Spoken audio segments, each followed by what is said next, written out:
Yung bus papang saan ka galing? Nagpa-calibrate ako sa rin mga masada. Yung mga taga na Subo. Yan, may pagawang makina. Mapatatlong makina na yan. Tsaka isang din na dito. So yan, nagpa-calibrate tayo kay Solano. At bigla na lang doon namatay din na kahapon. Ayusin natin. Yan, nakalibrate na. Tinarayo talaga siya. Yan. Taga-Subo may ari nito noong nakaraan, taga-Papaya at dalawa din yung siguro doon daladala dito sa amin sa Balayan. Yan. Ano yan? Nusul. Ito ang aking pinaka-calibrate. Barado eh. Barado binuksan. Bago yun, binomba. Ayaw manadini kanina. Ayaw na sumirit.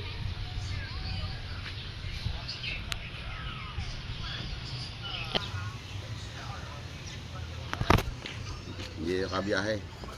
Kuha na rin. Kailangan daw sa opisina. Gagawin natin. Alam mo, magawa natin. Yan. Sa mga gusto mong pagawa, dito lang sa Labotas. Hanapin nyo lang yung vlogger na Pogi. Ang kasarapan mo dito, pag dito ka nagpagawa, ang lapit ng bili ng piyasa kay Sarasal Trading. Yan. Shoutout nga pala kay Sarasal Trading. Yan. Ang piyasa na doon dyan na lahat. Kaya malapit ang bilihan.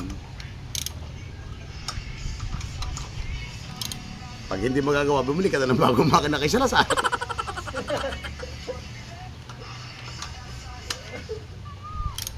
Ilang minuto ba? Isa